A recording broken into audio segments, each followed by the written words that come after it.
मंत्री के इन दोस्तों के बारे में चर्चा किए बगैर देते नहीं हैं और अगर कोई स्पीच इनके बगैर हो जाए तो समझिए वो इस स्पीच का कोई महत्व नहीं है। अक्सर प्रधानमंत्री के दोस्तों के बारे में राहुल गांधी कोई भी मौका नहीं चूकते हैं जब प्रधानमंत्री के ऊपर वो तोहमत नहीं लगाते हैं। लेकिन आप हैरान हो जाएंगे कि जिनको लीडर ऑफ अपोजिशन प्रधानमंत्री का दोस्त कह रहे हैं, उस प्रधानमंत्री के दोस्ती वाले परिवार पर सरकार की नजर टेढ़ी क्यों हो गई? और टेढ़ी हुई है। अनिल अंबानी के घर पे ईडी का छापा पड़ा, ठिकानों पे, ऑफिस पे।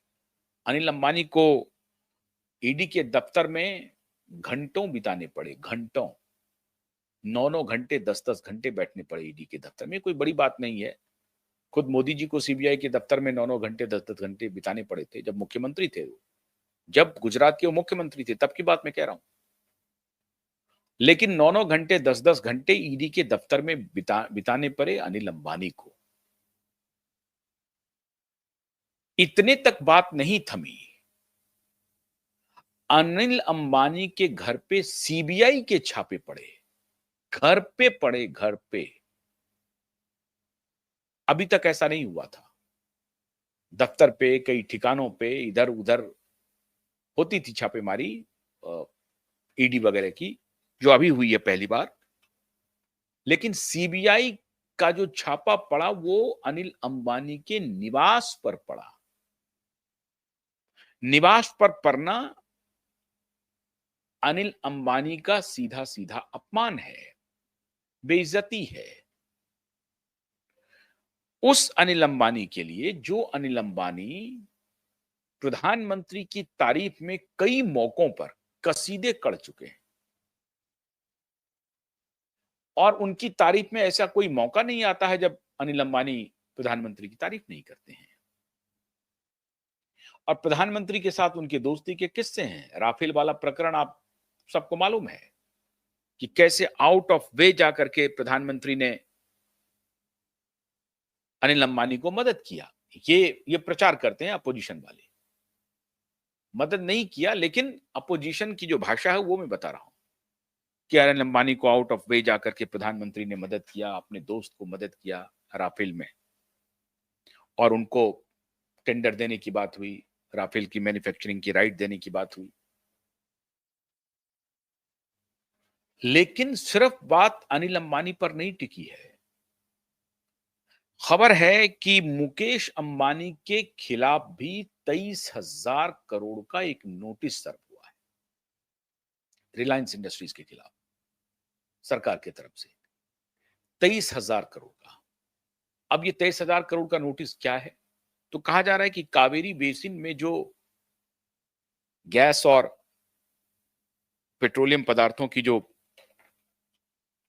जो निकासी होती है, वहां पे सरकार का जो अपना निकासी की व्यवस्था है, उससे कुछ गैस को इन्होंने निकाल लिया और वो लगभग हजारों करोड़ का है।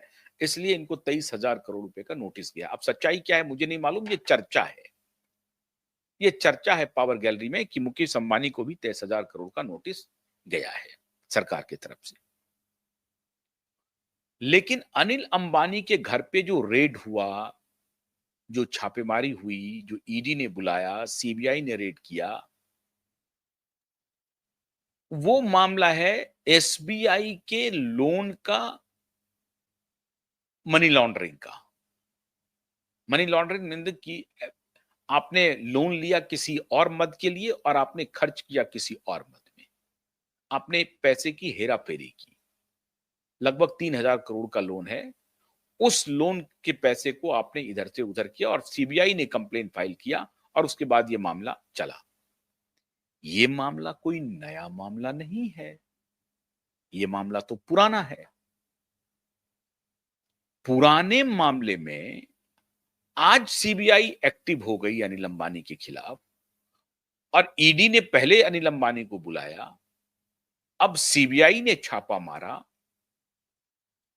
तो खेल आसान नहीं है। अंदर की बात है क्या?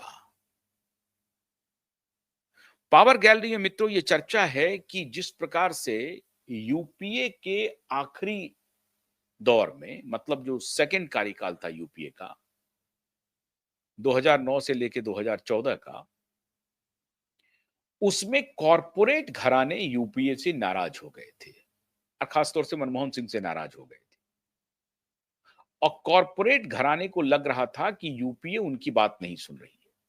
तो उन्होंने ऑल्टरनेटिव गवर्नमेंट को सपोर्ट करने के लिए, ऑल्टरनेटिव गवर्नमेंट केंद्र में बनाने के लिए मन बना लिया और वहां से यूपीए और कॉर्पोरेट के बीच के रिश्ते खराब हुए। फिर बहुत सारे घोटाले की खबरें आई और वो फिर मीडिया में छाई रही। मनमोहन सिंह एक अपने दूसरे कार्यकाल में भ्रष्टाचार के सिंबल बन गए और इसे सिंबल बनने दिया गया या वाकई में वो सिंबल थे, या अभी कॉर्पोरेट क्या कोई गहरी साजिश रच रहा है? उस वक्त कोई साजिश रची